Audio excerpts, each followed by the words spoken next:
এই বেয়াদব মার্কা ছেলে, ভার্সিটির ক্যাম্পাসের ভেতরে দাঁড়িয়ে দাঁড়িয়ে সিগারেট খাচ্ছিস কেন? তো কি হয়েছে? আপনাকে তো চুমু খাইনি, তাহলে আপনার সমস্যা কোথায়? অসভ্য ইতর বদমাইশ মার্কা ছেলে, কোথাকার ভার্সিটির ক্যাম্পাসের ভেতরে দাঁড়িয়ে দাঁড়িয়ে সিগারেট খাচ্ছিস, আবার আমার সঙ্গে মুখে মুখে তর্ক করছিস? এত বড় সাহস তোকে কে দিয়েছে? ম্যাডাম, আমাকে কারো সাহস দিতে হয় না, আমি নিজে সাহস নিয়ে জন্মেছি। তাছাড়া আমি কারো বাপের টাকায় সিগারেট খাচ্ছি না যে কেউ আমাকে কোনো কথা বলে আমাকে সেটা শুনতে হবে। দয়া করে চুপচাপ এখান থেকে চলে যান, আমার সঙ্গে ঝামেলা করতে আসবেন না। তুই কত বড় বেয়াদব আমি সেটাই বুঝতে পারছি না। একে তো ক্যাম্পাসের ভেতরে দাঁড়িয়ে দাঁড়িয়ে সিগারেট খাচ্ছিস, তারপর আবার আমার সঙ্গে বেয়াদবের মতো তর্ক করছিস। তুই জানিস আমি কে? আপনি কে সেটা জানি, আমার কি কোনো লাভ আছে নাকি আপনি আমাকে চাকরি দেবেন? যে আপনি কে সে সম্পর্কে আমাকে জানতে হবে। শুনুন, আমি আপনার সম্পর্কে জানতে অবগত নই, দয়া করে মানে মানে এখান থেকে কেটে পড়ুন। আমি যাব না এখান থেকে। তুই কি করতে পারিস সেটা আমি দেখতে চাই। তোর কত বড় ক্ষমতা, তুই আমার সঙ্গে মুখে মুখে তর্ক করিস? কথাটা বলতে দেরি হলো, কিন্তু তখনই সাগর টুক করে তিশার ঠোঁট দুটো নিজের দখলে নিয়ে নিতে দেরি করলো না। 2 মিনিট লিপ কিস করে তারপরে ছাড়লো। সাগরের কাছ থেকে ছাড়া পেয়ে দিশা গলা কাটা মুরগির মতো জোরে জোরে নিঃশ্বাস নিচে থাকে। এটা দেখে সাগর বলল, কি ব্যাপার ম্যাডাম, এরকম গলাকাটা মুরগির মতো ফুসকাচ্ছেন কেন? সাগরের কাছ থেকে ছাড়া পেয়ে সাগরের 2 গালে দুটা ঠাস ঠাস করে চর বসিয়ে দিয়ে বলতে লাগলো, বেয়াদব অসভ্য ইতর লম্পট চরিত্রহীন ছেলে কোথাকার! তুই কি করে এই ভার্সিটিতে পড়াশোনা করিস এটা আমিও দেখে নিব। তুই জানিস না আমি কে আর কি আমার পরিচয়। ঠিক আছে ম্যাডাম, আমিও দেখতে চাই আপনি কি করতে পারেন, আপনার ক্ষমতার জোর কতটুকু। সাগরকে সাজা দেবে বলে তিশা সেখান থেকে টিচার্স রুমে চলে গেল। এদিকে সাগর তার বন্ধুদের নিয়ে আগের মতোই সিগারেট খেতে লাগলো। সিগারেট খাওয়া শেষ হলে তারপর বন্ধুরা সবাই মিলে ক্লাসরুমে চলে আসলো। আজ তাদের অনার্স চতুর্থ বর্ষের প্রথম ক্লাস, যদিও তার সব বন্ধুরা মিলে 1 সপ্তাহ ক্লাসে এসেছে। আসলে সব বন্ধুরা মিলে একটু ঘুরতে বের হয়েছিল। পড়াশোনার চাপে পড়ে তাদের তো কখনোই সেরকমভাবে ঘোরাঘুরি করা হয়ে ওঠে না। তাই অনার্স দ্বিতীয় বর্ষের পরীক্ষা শেষ হলেই সব বন্ধুরা মিলে ঘুরতে চলে গিয়েছিল। আর সেখানে গিয়ে প্রায় তারা 15 দিনের মতো কাটিয়ে দিয়েছে। আসলে সব বন্ধুরা মিলে এক জায়গায় ঘুরতে গিয়েছে, তাদের সেখান থেকে আর আসতেই মন চাইছিল না। আর তারা যেখানে ঘুরতে গিয়েছিল সেই এলাকাটা ছিল সাগরের নানার বাড়ি। তাই তারা ঘোরাঘুরি শেষ করে নানার বাড়িতে চলে গিয়েছিল। আর এটা ছিল সাগরের প্রায় 7 বছর পর নানার বাড়িতে যাওয়া। তাই নানার বাড়ির লোকজন তাদেরকে আসতেই দিচ্ছিল না। যাই হোক ভিউয়ার্স, চলুন কথা না বাড়িয়ে মূল গল্পে ফিরে আসি। এদিকে সাগর আর তার বন্ধুরা যখন ক্লাসে আসে তখনই প্রিন্সিপাল স্যার একটা মেয়েকে নিয়ে ক্লাসরুমে প্রবেশ করলো। তখন সামনের দিকে তাকিয়ে দেখলো এই মেয়েটা অন্য কেউ নয়, একটু আগেই যে মেয়েটার সঙ্গে ঝগড়া হয়েছে সেই মেয়েটাই। তখনই প্রিন্সিপাল সবাইকে উদ্দেশ্য করে বলতে লাগলো, ডিয়ার স্টুডেন্ট, এই হলো তিশা, তোমাদের নতুন টিচার। উনি আগে চট্টগ্রাম সিটি ইউনিভার্সিটিতে নিযুক্ত ছিলেন, আর গতকালকেই ওনার এখানে ট্রান্সফার হয়েছে। তোমরা সবাই ওনার সঙ্গে পরিচিত হয়ে নাও। এই কথা বলে প্রিন্সিপাল স্যার ক্লাসরুম থেকে বের হয়ে চলে গেল। আর তারপর প্রত্যেকটা স্টুডেন্ট নিজের থেকেই ম্যাডামের সঙ্গে পরিচিত হতে লাগলো। আর এদিকে দেখতে দেখতে সাগরের পালা চলে আসলো। কিন্তু সাগর তখনও তিশার দিকে হা করে তাকিয়ে আছে, কোনো কথাই বলছে না। তখনই তিশা বলতে লাগলো, এই বেয়াদব মার্কা ছেলে, কি করো তুমি? এখনো বসে আছো কেন? তুমি তোমার পরিচয় দিচ্ছ না কেন? নাকি তোমাকে আলাদা করে তোমার পরিচয় জিজ্ঞাসা করতে হবে? হ্যাঁ অবশ্যই, কেন নয়, আমি সবার চাইতে স্পেশাল। আমি সবার সঙ্গে কেন নিজের পরিচয় দেব? আমাকে আলাদা করে আমার পরিচয় জিজ্ঞাসা করতে হবে, তাহলেই আমি আমার পরিচয় দেব। তা না হলে আমি আমার পরিচয় দিতে বাধ্য নই। এই কথা বলে সাগর পূর্বের ন্যায় বসেই রইল। এদিকে সাগরের এরকম বেয়াদব মার্কা আচরণ দেখে তিশা অনেকটাই রেগে গেল। আর তখনই সাগরের সামনে এসে দাঁড়িয়ে তার শার্টের কলার ধরে টেনে দাঁড় করালো। আর তারপরেই বলতে লাগলো, আমার ক্লাসে কোনো বেয়াদব মার্কা ছেলের জায়গা নেই। তুই এক্ষুনি ক্লাস থেকে বের হয়ে চলে যা। আমি তোর চেহারাটাও এখানে দেখতে চাইছি না। ম্যাডাম, আপনি আমার শার্টের কলারটা ছাড়ুন, আর তারপর কথা বলুন আমার সঙ্গে। কেউ খারাপ আচরণ করলে আমার কিন্তু মাথা একদম ঠিক থাকে না। চটকনা মেরে একদম তোর সব কটা দাঁত ফেলে দিব, আর বেয়াদবি বের করে দিব। টিচারের সঙ্গে কিভাবে কথা বলতে হয় এটা তোর ফ্যামিলি থেকে তোকে শিক্ষা দেয়নি নাকি? শেষবারের মতো বলছি, আপনি আমার ফ্যামিলি নিয়ে কথা বলবেন না। এখানে আমি পড়াশোনা করতে এসেছি, আমার ফ্যামিলি আসে না। তাছাড়া আমি তো আপনাকে বললাম আপনি আমার শার্টের কলারটা ছেড়ে তারপর আমার সঙ্গে কথা বলুন, কিন্তু আপনি তো আমার কোনো কথাই শুনছেন না। কিন্তু এদিকে তিশা সাগরের কথায় কোনো পাত্তা না দিয়ে সাগরের শার্টের কলার ধরে টানতে টানতে ক্লাসরুমের বাইরে নিয়ে আসলো। আর তখনই প্রিন্সিপাল স্যার সেদিক দিয়েই যাচ্ছিলেন। এরকম কর্মকাণ্ড দেখে প্রিন্সিপাল স্যার সেখানে আসলেন আর বলতে লাগলেন, কি হয়েছে তিশা, তুমি সাগরের শার্টের জন্য বাইরে নিয়ে আসতে কেন? সাগর কি কিছু করেছে নাকি? এই কথা আপনি আমাকে জিজ্ঞেস করছেন কেন? আপনি এই কথাটা আপনার বেয়াদব মার্কা ছাত্রকে জিজ্ঞেস করেন যে আমার সঙ্গে কি করেছে। আমি ভাবতেই পারছি না আমি কিনা শেষে এমন একটা ভার্সিটিতে চাকরি নিলাম যেখানে কিনা প্রত্যেকটা স্টুডেন্ট চরম বেয়াদব। সাগর, তুমি ম্যাডামের সাথে কি করেছো? ম্যাডামের খেপে গেল কেন? স্যার আপনি বিশ্বাস করুন, আমি ম্যাডামের সঙ্গে সেরকম কিছুই করিনি। ম্যাডাম সবাইকে পরিচয় জিজ্ঞাসা করছিল, কিন্তু আমাকে জিজ্ঞাসা করেনি, তাই আমি ম্যাডামের কাছে আমার পরিচয় দেইনি। ব্যাস এইটুকুই। ম্যাডাম, এখানে তো আমি সাগরের কোনো দোষ দেখতে পাচ্ছি না। আপনি যদি তাকে জিজ্ঞেস করতেন তাহলে অবশ্যই সে আপনাকে বলতো। আপনি তাকে জিজ্ঞেস করেননি বিদায় এই তো সে আপনাকে কিছু বলেনি। তাহলে আপনি ওর সঙ্গে এরকম আচরণ কেন করছেন? কিরে, তুই স্যারের সঙ্গে মিথ্যা কথা বলছিস কেন? আমার নামে বদনাম করতে চাইছিস তাই না? দেখুন স্যার, আমি যা বলছি একদম সত্যি কথাই বলছি। শেয়ার কর, আমার সঙ্গে বেয়াদবি করেছে। না স্যার, একদমই সেরকমটা নয়। আপনি তো আমাকে খুব ভালো করেই জানেন আমি কি ম্যাডামের সঙ্গে বেয়াদবি করতে পারি? আমি কি বেয়াদবি করার মতো ছেলে? ম্যাডাম, সাগর যথেষ্ট ভদ্র ফ্যামিলির ছেলে, সে কখনো বেয়াদবি করতেই পারে না। তাই আপনি তার নামে মিথ্যা বলা থেকে বিরত থাকুন। এই কথা বলতে বলতে প্রিন্সিপাল স্যার সেখান থেকে চলে গেল। আর তখনই তিশার রাগে গজগজ করতে করতে বলল, তুই তো আচ্ছা পোল্টিবাজ মার্কা ছেলে, আমার সঙ্গে এরকম আচরণ করলে আর প্রিন্সিপাল স্যারের সামনে একদম ধোয়া তুলসী পাতা হয়ে গেলি। ম্যাডাম, এটাই তো পলিটিক্স। আমি আপনার সঙ্গে বেয়াদবি করব বলে স্যারের সঙ্গেও বেয়াদবি করবে এতটা বোকা আমি নই, বুঝতে পেরেছো জান? এই বলে সাগর তিশার গালে আলতো করে একটা ভালোবাসার পরশ রেখে দিয়ে সেখান থেকে চলে যেতে লাগলো। আর তখনই পেছন থেকে তিশা সাগরের কলার ধরে ফেলে আর তার হাত ধরে পিছন দিকে ঘুরিয়ে তার গালে ঠাস ঠাস করে দুটো চড় মেরে, তুই কি নিজেকে খুব কিছু মনে করেছিস নাকি? শোন, তুই যদি নিজেকে খুব কিছু মনে করে থাকিস তাহলে আমি তোকে একটা কথা মনে করিয়ে দিচ্ছি। তুই যদি ডালে ডালে চলিস তাহলে আমি পাতায় পাতায় চলি। তুই কি ভেবেছিস প্রিন্সিপাল স্যারের কাছে তোর নামে বিচার দিতে পারবো না বলে আমি তোর বিশ্বাস করতে পারবো না? ভুলে যাস না, আমি তোর টিচার। এই বলে তিশা সেখান থেকে চলে গেল। আর সাগর সেখানে দাঁড়িয়ে গালে হাত বোলাতে লাগলো। আর তখনই সাগরের বন্ধু বিজয় সেখানে এসে উপস্থিত হয়। আর সাগরকে এভাবে গালে হাত বুলাতে দেখতে পেয়ে বিজয় সাগরকে প্রশ্ন করে, কি ব্যাপার দোস্ত, কি হয়েছে? তুই এভাবে তোর গালে হাত বোলাচ্ছিস কেন? কেন গালে হাত বোলাচ্ছি এটা বুঝতে পারছিস না? ম্যাডাম আমার গালে কিস করেছে। আরে দোস্ত, এসব কি বলছিস? তোর কি মাথা খারাপ হয়ে গেছে নাকি? ম্যাডাম তোকে কিস করতে যাবে কোন দুঃখে? আরে শালা, আমি তোকে মিথ্যা বলতে যাব করলো কে? আমি যা বলছি একদম সত্য কথাই বলছি। তোর যদি আমার কথা বিশ্বাস না হয় তাহলে তুই নিজে গিয়ে ম্যাডামের কাছে জিজ্ঞেস করে নে। না রে বাবা, আমার এত দুঃসাহস নেই যে আমি ম্যাডামের কাছে গিয়ে জিজ্ঞাসা করব ম্যাডাম তোকে কিস করছে কি না। যাই হোক, এখন ক্লাসে চলো।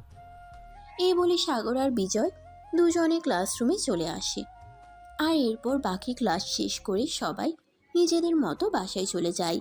এদিকে রাতের বেলা সাগর নিজের রুমে বসে বসে চিন্তা করছিল, যেভাবেই হোক এই ম্যাডামকে জব্দ করতেই হবে। ম্যাডাম প্রচণ্ড বদমেজাজি আর বদরাগী, এভাবে চলতে দেওয়া যায় না। এইসব কথা চিন্তা করতে করতেই হঠাৎই সাগরের মাথায় একটা দুষ্টু বুদ্ধি এলো। তখন এসে মনে মনে ভাবতে লাগলো, এটাই করতে হবে, এটা করা ছাড়া আর কোনো উপায় নেই।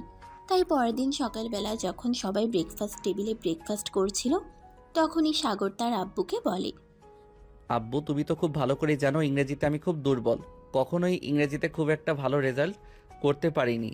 তাই চিন্তা করছি এবার ইংরেজি প্রাইভেট পড়বো। সেটা তো খুব ভালো কথা। তোকে তো আমি আরও অনেক আগেই বলছিলাম ইংরেজি প্রাইভেট পড়ার জন্য, কিন্তু তা তো তুই আমার কোনো কথাই শুনিসনি। উল্টো তুই আরও আমাকে বলছিলি তোকে কখনো ইংরেজি প্রাইভেট পড়তে হবে না। তুই যদিও খারাপ রেজাল্ট করিস তবুও তুই ইংরেজি প্রাইভেট পড়বি না। হ্যাঁ, একদমই তাই। তখন আমি তোমাকে এই কথা বলেছিলাম, কিন্তু আমার মনে হচ্ছে এখন আমার ইংরেজি প্রাইভেট করা উচিত। তাই আমি তোমাকে বলছি, এখন আমি ইংরেজি প্রাইভেট পড়তে চাই। তুমি আমার জন্য টিউশারি ব্যবস্থা করে দাও। না, আমি এটা করতে পারবো না, কারণ আমি যদি তোকে আমার ইচ্ছে মতো টিউশন টিচার ব্যবস্থা করে দেই তাহলে সেটা তোর ভালো হবে না। তখন তুই আমাকে বলবি, তখন তুই যদি নিজের ইচ্ছে মতো টিউশনি টিচার খুঁজে নিতে তাহলে তুই খুব ভালো রেজাল্ট করতে পারবি। আর যদি তুই খারাপ রেজাল্ট করিস, তখন যদি আমি তোকে কিছু বলি তখন তুই এই কথাটাই আমাকে বলবি। তাই আমি কোনো রিস্ক নিতে চাই না। তুই তোর ইচ্ছে মতো টিউশনি পড়। সাগর মনে মনে এটাই আশা করেছিল, তার আব্বু যেন টিউশন টিচার খোঁজার দায়িত্বটা তার উপরে ছেড়ে দেয়, তাহলে সে তার ইচ্ছা মতো টিউশন পড়তে পারবে। আসলে সে তো মনে মনে ইচ্ছে করছে সে তিশার কাছে টিউশন পড়বে, কারণ সে খুব ভালোভাবে খোঁজ নিয়ে জেনেছে তিশা বাড়িতে টিউশন পড়ায়। তাই পরের দিন ভার্সিটিতে আসার পর তিশা যখন ক্লাসে আসে তখনই সে তিশাকে বলে, ম্যাডাম, আমি শুনেছি আপনি নাকি বাড়িতে প্রতিদিন ছাত্রদের প্রাইভেট পড়েন, তাই এখন থেকে আমিও ঠিক করেছি আপনার কাছে প্রতিদিন বিকেলে ইংরেজি পড়তে যাব। আপনি কি আমায় পড়াবেন? তোর মতো ছাত্রকে নিজের বাড়িতে ডেকে নিয়ে টিউশন করানোর কোনো ইচ্ছে আমার নেই, কারণ আমি খুব ভালো করেই জানি তুই খুব বেয়াদব আর নিশ্চয়ই মনে কোনো মতলব নিয়ে আমাকে এই কথা বলছিস। তাই আমি যাই হোক তোকে কখনোই টিউশন পড়াবো না। কিন্তু ম্যাডাম, আমি তো ঠিক করে নিয়েছি আমি আপনার কাছেই প্রাইভেট পড়ব। তুই কি করে নিয়েছিস তো কি হয়েছে? আমি যদি তোকে প্রাইভেট না পড়াই তাহলে তুই আমার কাছে কি করে পড়বি? আসলে কি জানেন ম্যাডাম, আমার সম্পর্কে আপনার কোনো আইডিয়াই নেই। আমি কি করতে পারি আর কি করতে পারি না আপনি সেটা জানেন না, তাই এরকম কথা বলছেন। যদি আপনি জানতেন তাহলে কখনোই এরকম কথা বলতে পারতেন না।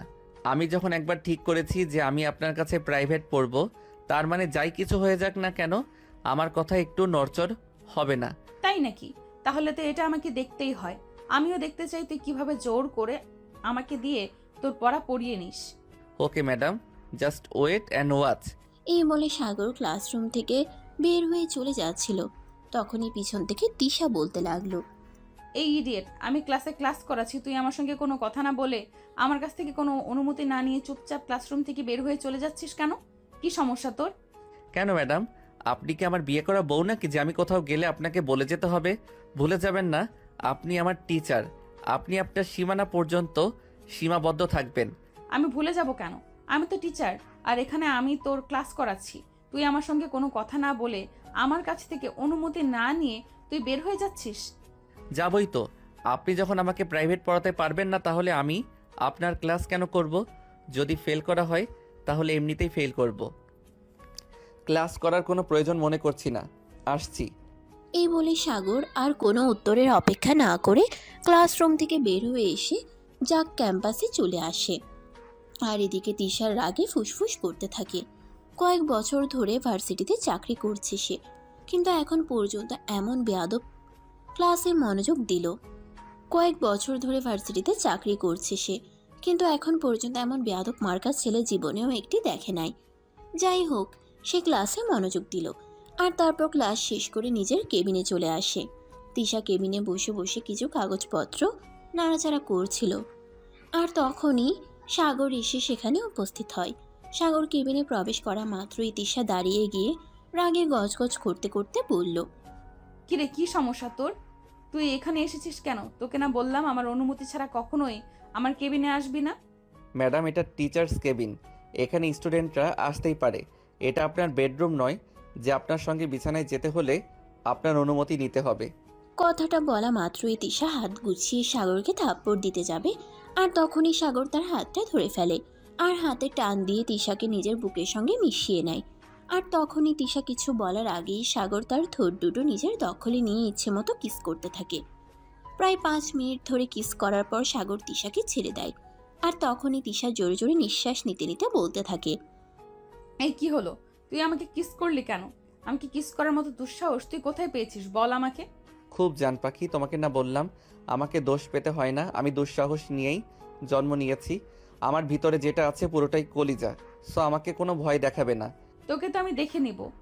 দেখছো না কেন বেবি? আমি তো তোমার সামনেই দাঁড়িয়ে আছি। আমাকে ইচ্ছে মতো দেখো, আর চাইলে তুমিও আমাকে আদর করতে পারো। আমি তোমাকে কিন্তু একবারও না করব না। তোমার মতো সুন্দরী মেয়ে মানুষ আদর করলে আমার খুব ভালো লাগবে। কি? তোর বদমাস চরিত্রহীন লম্পট, তুই এক্ষুনি আমার কেবিন থেকে বের হয়ে চলে যা, তা না হলে তোর সঙ্গে এরকম কিছু হবে যেটা তুই কল্পনাও করতে পারবি না। আমি তো চাই তুমি আমার সঙ্গে সেরকমটাই করো, কারণ তুমি যাই কিছু করো না কেন এই ভার্সিটিতে তুমি আমার নামে বিচার দিয়ে কোনো বিচার পাবে না, কারণ কোনো টিচার্স তোমার কথা বিশ্বাস করবে না, কারণ তারা সবাই খুব ভালো করেই জানে আমি খুবই ভদ্র আর ভালো ছেলে। ওরা তোর সম্পর্কে এতদিন ধরে ভুল কিছু জেনে এসেছে, ওরা ভুল ভাবছে। আসলে ওরা তোর আসল রূপটা জানে না। আমি তোর আসল রূপ সবার সামনে এনে দেব, আর সবার সামনে এটা প্রমাণ করে দিব যে তোর চরিত্র ঠিক নেই। ট্রাই করতে পারো বেবি, তাতে কোনো লাভ হবে না। এই, তুই আমাকে বেবি বলছিস কোন দুঃখে? কেন? বউ বললে বেশি খুশি হবে নাকি? বউ বললো যে তুমি বেশি খুশি হও, তাহলে এখন থেকে তোমাকে বউ বলেই ডাকবো। I say just get out. আমি তোর চেহারাটাও দেখতে চাচ্ছি না। আমার এখন কিন্তু প্রচন্ড পরিমাণ রাগ হচ্ছে। মেয়ে মানুষের এত রাগ থাকতে নেই বেবি, তুমি এখন শান্ত হও। আমি তোমাকে আর জ্বালাবো না। এই যে চলে যাচ্ছি, তবে যখন আমার আদর খেতে ইচ্ছে করবে তখন আমি আবার চলে আসবো। জানো বেবি, তোমার ঠোঁট দুটো কিন্তু সেই মিষ্টি, আমার কিন্তু হেব্বি লেগেছে। কি? তোর বদমাস চরিত্রহীন লম্পট, জাস্ট বেরিয়ে যায় এখান থেকে। সাগর তখন শয়তানি মার্কা একটা হাসি দিয়ে সেখান থেকে বের হয়ে চলে গেল। আর তিশা রাগে ফুসফুস করতে লাগলো। সে কি করবে কিছুই ভেবে পাচ্ছে না, কারণ প্রিন্সিপাল স্যারের কাছে বিচারপতি সেরকম কোনো লাভ হবে না, কারণ প্রিন্সিপাল স্যার কখনোই সাগরের ব্যাপারে এসব কথা বিশ্বাস করবে না। প্রিন্সিপাল সাগরকে অন্ধের মতো বিশ্বাস করে, তাই যাই করার সাথেই করতে হবে, এমনটা চিন্তা করছিল তিশা। আর তখনই ছুটির ঘন্টা ভেজে গেল। সবাই ক্লাসরুম থেকে বের হয়ে বাড়ি যাওয়ার উদ্দেশ্যে রওনা দেয়। আর তখনই সাগর ক্যাম্পাসের বাইরে গেটের সামনে দাঁড়িয়ে থাকে। এটা দেখে তার বন্ধু বিজয় বলতে থাকে, কিরে দোস্ত, তুই কি বাসায় যাবি না নাকি? এখনো এখানে দাঁড়িয়ে আছিস কেন? বাসায় চল। না রে দোস্ত, আজ বাসায় যাব না, আজ শ্বশুর বাসায় যাব। আমার বউ বলেছে আজ নাকি আমাকে নিয়ে শ্বশুর বাসায় যাবে। তুই কি বলছিস এসব? আমি তো এটাই বুঝতে পারছি না। তোর কি আসলেই মাথা খারাপ হয়ে গেছে যে তুই পাগলের মতো প্রলোভ করছিস? তুই তো এখনো বিয়েই করলি না, তাহলে তোর বউ আসলো কোথা থেকে? তাও আবার ভার্সিটিতে। এসব কি বলছিস তুই? আরে ভাই, এত চিন্তা করার কি আছে? আমি যা বলছি একদম সত্য কথা বলছি। আর তুই ওয়েট কর, আমার বউ এক্ষুনি চলে আসবে, তাহলে তুই আমার বউকে দেখতে পাবি। আর আমার কথা তোকে বিশ্বাস না হয় তাহলে তুই আমার বউকে জিজ্ঞাসা করে নিশ্চয়ই আমার বউ হয় কিনা। হ্যাঁ, সেটাই তো করতে হবে। এটা ছাড়া তো আর কোনো উপায় নেই, কারণ আমার মনে হয় তোর মাথা পুরোপুরি নষ্ট হয়ে গেছে। তোর মুখে যা আছে তুই তাই বলে যাচ্ছিস। এভাবে দুজনের মধ্যে কথা চলছিল। তখনই তিশা ভার্সিটির গেটের সামনে আসতেই সাগর তিশাকে উদ্দেশ্য করে বলতে থাকে। জান, আমি এদিকে চলে আসো। এই কথা শুনে তিশা একবার আশপাশ তাকালো, তার চারপাশে কাউকেই দেখতে পেল না। তখন সে সাগরের দিকে এগিয়ে এসে বলতে লাগলো, এইসব তুই কি বলছিস? তোর কি আসলে এই মাথা খারাপ হয়ে গেছে নাকি? একদম চর মেরে তোর সব কটা দাঁত ফেলে দেব বলে দিলাম। তুই আমাকে জান বলছিস কেন? আরে বউ জামাই কিভাবে মেজাজ দেখাতে হয় না, তাছাড়া জামাইকে যদি তোমার মেজাজ দেখাতেই হয় তাহলে বাসায় দেখিও, এটা রাস্তা, এখানে মেজাজ দেখিও না। সবাই তোমাকে খারাপ বলবে, বলবে মেয়েটার চরিত্রে ঠিক নেই, জামাইয়ের সঙ্গে যা ইচ্ছা তাই ব্যবহার করে। আমার চরিত্র ঠিক নেই তো মানুষের কি হয়েছে? আমি যা ইচ্ছা তাই করব, তাতে কারোর কোনো সমস্যা থাকলে তাহলে সেটা নিজের চোখ আর কান দুটোই বন্ধ করে রাখো। তাছাড়া তুই আমাকে বউ কেন বলছিস? আমি তো সেটাই বুঝতে পারছি না। আরে বাবা, বউকে বউ বলবো না তো ভাবি বলবো নাকি? আমি তো সেটাই বুঝতে পারছি না। তুমি আমার বউ, তাহলে তো তোমাকে আমি বউ বলেই ডাকবো, তাই নয় কি? তোর সঙ্গে আমার কবে বিয়ে হয়েছে? আমি বউ হলাম কবে থেকে তোর? বিয়ে হয়নি তো কি হয়েছে? বিয়ে হবে তো, তাই তোমাকে আগে থেকে বউ বলে ডাকার অভ্যাস করেছি, যাতে পরে ডাকতে সমস্যা না হয়। আগে থেকে প্র্যাকটিস করে রাখছি, বুঝতে পেরেছো বউ? তোর প্র্যাকটিসের খাতায় আগুন। আমি মরে গেলেও জীবনেও তোর মতো বদমাইশ, এই তোর চরিত্রহীন লম্পট ছেলেকে কখনোই বিয়ে করব না। তুই আমার চোখের সামনে থেকে সর। আমি বাসায় যাওয়ার সময় হয়ে গেছে। বাসায় ফিরতে দেরি হলে আমার আম্মু আমার জন্য চিন্তা করবে। তাছাড়াও বাসায় গিয়ে আমার কাজ আছে, আমার স্টুডেন্টরা এসে বসে থাকবে, আমি তাদেরকে পড়াবো। উফ বউ আমার, তুমি স্টুডেন্ট পড়াতে গিয়ে তুমি তোমার জামাইকে ভুলে যাচ্ছ। তোমার জামাইকে তো পড়াতে হবে। তুই যদি তোমার জামাইকে না পড়াও তাহলে তোমার জামাইকে পড়াবে কে? তাই বলছি কি চুপচাপ বাইকে উঠে বসো, আমি তোমাকে নিয়ে আমার শ্বশুর বাসায় চলে যাচ্ছি। তারপর না হয় প্রাইভেট পড়া শেষ হলে আমি আমার নিজের বাসায় চলে আসব, তোমাকে আমার শ্বশুর বাসায় রেখে। দেখ, এখন কিন্তু খুব মেজাজ খারাপ হচ্ছে। তুই এমন কিছু করবি না যাতে আমি রাস্তার মধ্যে তোর গায়ে হাত তুলতে বাধ্য হই। আর সেটা তোর জন্য, আমার জন্য, কারোর জন্যই কিন্তু খুব একটা ভালো হবে না। আমার সঙ্গে ভালো কিছু হোক সেটা আমি চাইও না, তাই তোমার যা ইচ্ছে তুমি তাই করতে পারো। কারণ কি জানো তো, তুমি কোনো একটা ঝামেলা হলে সেখানে কিন্তু ছেলের দিকে খুব একটা আঙুল তোলা হয় না, মেয়েদের দিকেই কিন্তু খুব বেশি আঙুল তোলা হয়। তাই তুমি নিজেই ঠিক করে নাও কোনটা করবে তুমি। কি সমস্যা তোর? তুই আমার কাছে কি চাস বল তো শুনি। আদর, ভালোবাসার, যত্ন সব কিছু তোমাকে আমি আমার বউ বানাতে চাই, ব্যাস সেইটুকুই, এরপর আর কিছু চাই না আমার। এই আশা পূর্ণ হবে না তোর, এই আশার গুড়ে বালি। এখন চুপচাপ মানে এখান থেকে কেটে পড়তো, তা না হলে কিন্তু তোর সঙ্গে কি হবে আমি এটাই কল্পনা করতে পারছি না। বাসর হলেও আমার সমস্যা নেই, আমার সঙ্গে এভাবে কথা বলতো তাড়াতাড়ি চলো শ্বশুরবাড়ি। দেখ, আমি তোকে একদম সত্যি কথা বলছি, এখন কিন্তু আমার খুব বেশি মেজাজ খারাপ হচ্ছে। আর আমার মেজাজ খারাপ হলে আমি কি করি তার কিন্তু কোনো গ্যারান্টি নিতে দয়া করে পারছি না। দয়া করে এখান থেকে চলে যা আর আমাকে আমার মতো থাকতে দে। লক্ষ্মী বউ আমার, তুমি আমার সঙ্গে এরকম করো না। তুমি আমার সঙ্গে এরকম করলে আমার একটু ভালো লাগে না। চলো না আমাকে শ্বশুরবাড়ি নিয়ে। এই কথা বলেই সাগর তিশার হাতটা ধরে টান দিয়ে তার বাইকে উঠে বসায় আর সঙ্গে সঙ্গে বাইক স্টার্ট করে। এদিকে আর একটুর জন্য তিশা পড়ে যাচ্ছিল, তাই তিশা কোনো রকমে সাগরের হাতটা ধরে নেয়। এদিকে সাগর এক টানে একদম তিশার বাসার সামনে এনে দাঁড় করলো। তিশা বাইক থেকে নেমেই বলতে লাগলো, কি রে, কি ব্যাপার? আমি তো কিছুই বুঝতে পারলাম না। তুই আমার বাড়ির ঠিকানা জানিস কি করে? আর জানে তো অবাক হবার কি আছে? শ্বশুরবাড়ির ঠিকানা কি কারোর অজানা থাকে নাকি? আমি নিজে নিজে তোমার বাড়ির খোঁজই নিয়েছিলাম, তাই তো ঠিকঠাক মতো চলে আসতে পারলাম। বলো, আমি একদম ঠিক কাজ করেছি তো? ডিম করেছিস, আমি খুব ভালো করেই বুঝতে পারছি। তুই প্রত্যেক দিন আমাকে ফলো করতি আর ফলো করতে করতে তুই আমার বাসার ঠিকানা জেনে গেছিস, তাই না? তোমার যা ইচ্ছে হয় তুমি তাই চিন্তা করতে পারো, তাতে আমার কিছু যায় আসে না। তবে জান শোনা, তোমাকে একটা কথা বলি, ভালোবাসার মানুষের ব্যাপারে খোঁজ খবর নেওয়া কিন্তু খারাপ কিছু না, বরং এটা খুবই ভালো একটা ব্যাপার।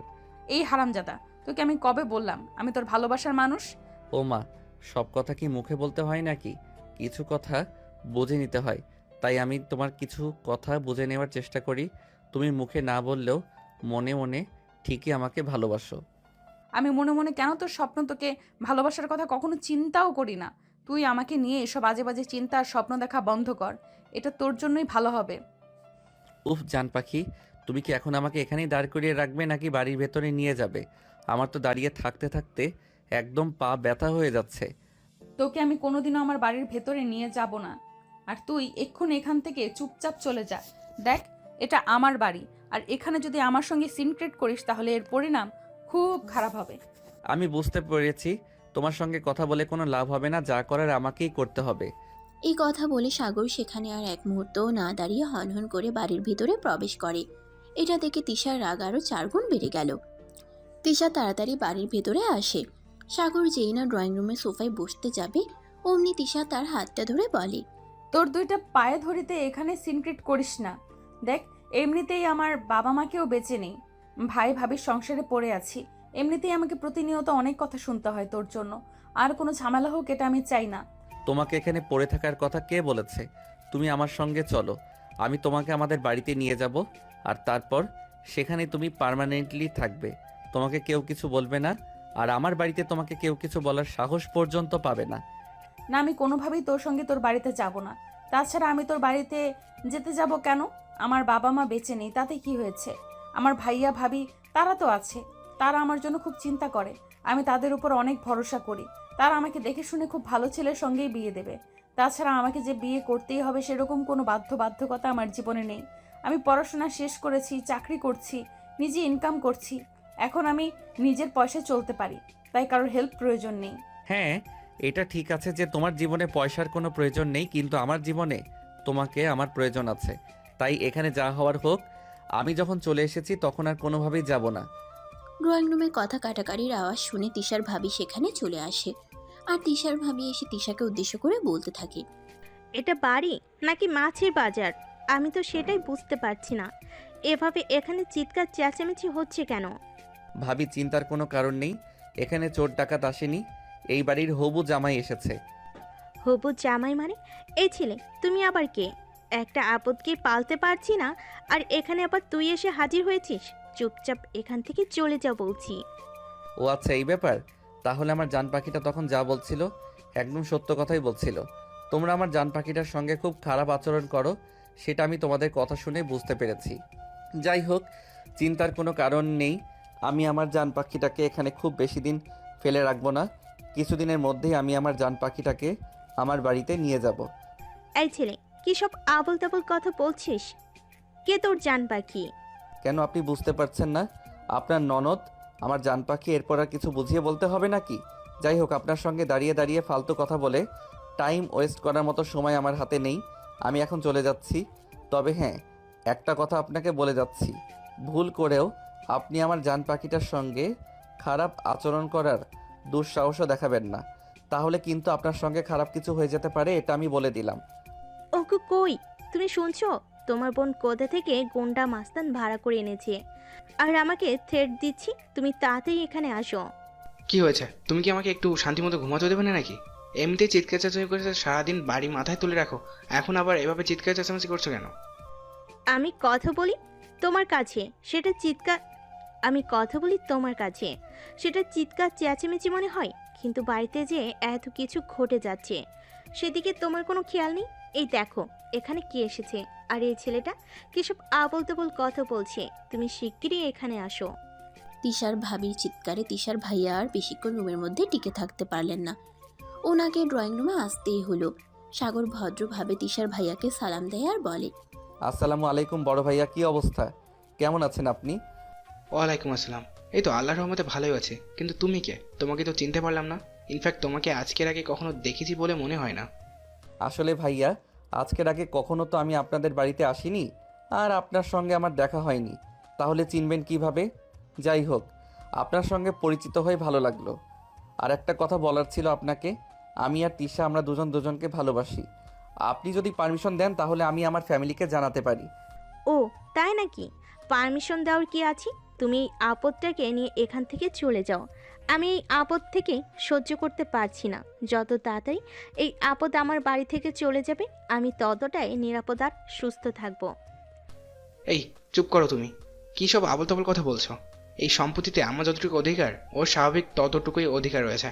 তুমি কেন এই মেয়েটার সঙ্গে বারবার এরকম খারাপ আচরণ করো? মেয়েটা চাকরি করতে আজ 3 বছর ধরে, তার চাকরির সমস্ত পয়সা আমাদের সংসারের পেছনে ঢেলে দিচ্ছে। তারপরও কেন তোমার মন পাওয়া যায় না? দেখো, আমার মন পাওয়া এত সহজ ব্যাপার নয়। যাই হোক, আমি বেশি কথা বলতে চাই না। তোমার বোন যত তাড়াতাড়ি এই বাড়ি থেকে চলে যাবে, আমি তত তাড়াতাড়ি মুক্তি পাবো। আমি তোমার বোনকে একদম সহ্য করতে পারি না, সেটা তুমি তো খুব ভালো করেই জানো। তারপর কেন এত কথা ঘোরাও? ঠিক আছে ভাবি, কোনো সমস্যা নেই। তোমাকে আমার বউকে আর বেশি দিন সহ্য করতে হবে না। আমার বাবা ব্যবসার কাজে কানাডায় গেছেন, ওখান থেকে ফিরে আসলে আমি আমার বাবার সঙ্গে কথা বলবো এবং আমার বউকে আমাদের বাড়িতে নিয়ে যাব। এই ছেলে চুপ কর তুই। সে কখন থেকে তোর বকবকানি শুনছি আমি, আর তোর বকবকানি সহ্য করতে পারছি না।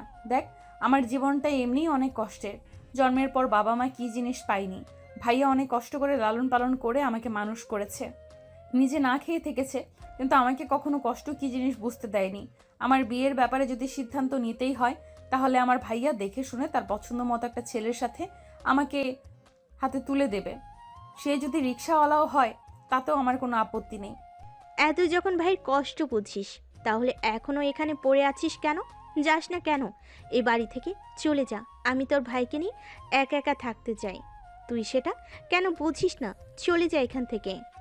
শোনো, তোমাকে আমি আরও একবার শেষবারের মতো বলছি, তুমি এরকম করো না আমার বোনের সঙ্গে। আমার বোনটা জন্মের পর মা বাবা পায়নি। আমি আমার বোনটাকে সেরকম সুখে কখনো রাখতে পারিনি। শুধুমাত্র আমার মা বাবা রেখে যাওয়া বাড়িটা ছিল বলেই আমার ভাই বোন এখনও মাথার উপরে ছাদটা পায়। তা না হলে হয়তো রাস্তাতেও আমাদের জায়গা হতো না। আর তুমি কি না আমার এই বোনটার সঙ্গে এত খারাপ আচরণ করো? যাই হোক ভাইয়া, আজ তাহলে আমি আসি। আমি আবার আসব, তবে আবার যেদিন আসবে সেদিন কিন্তু আর খালি হাতে ফিরে যাব না। আমি আমার বউকে আমার সঙ্গে নিয়ে যাব। এই কথা বলতে বলতে সাগর বাড়ি থেকে বের হয়ে গেল। আর এদিকে তিশা ড্রয়িং রুমের সোফায় বসে কান্না করছে। তখনই তার ভাইয়া তার পাশে এসে বসলো আর তার মাথায় হাত বুলাতে বুলাতে বলল, প্লিজ বোন আমার, তুই মন খারাপ করিস না। তুই মন খারাপ করে রাখলে আমার খুব খারাপ লাগে। তুই জানিস না তোর কষ্ট আমি সহ্য করতে পারি না। হ্যাঁ ভাইয়া, সেই জন্যই আমার আরও বেশি কষ্ট হয়। ভাবি তোমার সঙ্গে আমার জন্য কত খারাপ আচরণ করে। আসলে ভাইয়া, আমার মনে হয় আর এই বাড়িতে থাকা উচিত নয়। আমি বরঞ্চ কোনো মেসে কিংবা ছোট্ট একটা বাসায় চলে যাই। দেখ, আমি যতদিন বেঁচে আছি ততদিন তুই এ বাড়িতেই থাক। তাছাড়া এ বাড়িতে তোর অধিকারও রয়েছে। তাহলে তুই কেন তোর অধিকার ছেড়ে চলে যাবি? আমি চাই আমরা ভাই বোন যতদিন আছি ততদিন এ বাড়িতেই থাকবো। আদিক্ষেতা দেখে আর বাঁচি না। বুড়ো হয়ে যাচ্ছে মেয়েটা, কিন্তু এখনো বিয়ে দেওয়ার কোনো নাম গন্ধ নেই। দেখো, তোমাকে আমি শেষবারের মতো বলে দিচ্ছি, তুমি আমার বোনকে নিয়ে এসব ফালতু চিন্তা বাদ দাও। এই যে এদিকে আমার চাকরিটা চলে গেছে, আর এখন যদি আমার বোন আমাদের সংসার চালানোর জন্য টাকা পয়সা না দিয়ে, তো তখন কি করে সেটা তুমি একবার চিন্তা করে দেখেছো? তুমি তো সেটা একবারও চিন্তা করে দেখবে না, শুধু শুধু আমার বোনটাকে কথা শোনাবে। শোনো, তোমাকে বলছি, আর যদি আমার বোনের জায়গায় তোমার বোন থাকতো তাহলে কি তুমি কি করতে? একদম ভালো হবে না বলে দিচ্ছি। কিন্তু তুমি এসবের মধ্যে আমার বোনকে কেন টেনে আনছো? আমার বোন কি তোমার বোনের মতো নাকি? আমার বোন বিয়ে করে সংসার নিয়ে খুব শান্তিতে আছে। তুমি আমার বোনকে এসবের মধ্যে একদম জড়াতে যাবে না। এরপর আরও অনেকগুলো কথা শুনিয়ে দিয়ে তিশার ভাবি সেখান থেকে নিজের রুমে চলে গেলে। আর এদিকে তিশাও কাঁদতে কাঁদতে নিজের রুমে চলে আসে। এর পরের দিন সকালবেলা যখন ভার্সিটিতে গেল, তখনই সাগরের সঙ্গে তিশার দেখা হয়। সাগর তিশার পথ আগলে দাঁড়ায়। এটা দেখে তিশা বলতে থাকে, কি ব্যাপার, কি হয়েছে, কি সমস্যা তোমার? তুমি আজ আবার আমার সাথে থাকলে দাঁড়িয়ে আছো কেন? আমি কেন তোমার পথ আগলে দাঁড়িয়েছি সেটা তুমি জানো না নাকি জানতে চাও না? তিশা, আমি সত্যি তোমায় ভালোবাসি। যাই কিছু হয়ে যাক না কেন, আমি কখনোই তোমাকে ছেড়ে যাব না। Please love me. এই শোনো, আবেগ দিয়ে জীবন চলে না, জীবনটাকে বিবেক দিয়ে চালাতে হয়। সো এইসব ফালতু চিন্তা মাথা থেকে ঝেড়ে ফেলে দাও। যে জিনিসটা কি কখনোই বাস্তবে রূপ পেতে পারবে না, যে জিনিসটা কখনোই তোমার হওয়ার নয়, সেই জিনিসটার উপর থেকে নিজের চোখ সরিয়ে নাও। এই কথা বলে তিশা এখান থেকে চলে গেল অপর দিকে। সেদিন বিকেল বেলা তিশা বাসায় এসে দেখে সাগর তার বাসার ড্রয়িং রুমে বসে আছে। এটা দেখে তিশা আরও অনেক বেশি অবাক হয়ে যায়। সাগরকে জিজ্ঞাসা করে, কি ব্যাপার, কি হয়েছে? তুমি আমার বাসায় আজ কেন আবার এসেছো? আমি না তোমাকে বললাম তুমি আমার বাসায় আসবে না? তারপরও কেন এসেছো? তোমার কি লজ্জা শরম কিছুই নেই নাকি? লজ্জা শরম থাকবে না কেন? অবশ্যই আছে, কিন্তু ভালোবাসার কাছে সব কিছুই হার মানে। আমি তোমায় ভালোবাসি, আর কোনো কথা শুনতে চাই না আমি। প্লিজ তুমি একবার আমাকে অনুমতি দাও, তোমাকে আমি আমাদের বাড়িতে নিয়ে যেতে চাই। এখানে আর রাখতে চাই না। আমি জানি এখানে তোমার খুব কষ্ট হচ্ছে, কিন্তু তুমি কিছু করতেও পারছো না। এসব ফালতু কথা বলা বন্ধ করো। আমি আমার নিজের বাড়িতে থাকছি, এখানে আমার কোনো কষ্ট হতে যাবে কেন? তাছাড়া আমার কোনো সমস্যা হলে সেটা আমি নিজে বুঝে নেব। তোমাকে এসব নিয়ে চিন্তা করার কথা আমি কখনো বলিনি আর কখনো বলবোও না। তুমি তোমার মতো করে এখান থেকে চলে যাও, আর আমি এতেই খুব বেশি খুশি হব যদি তুমি কোনোদিন আমার বাড়িতে না আসো।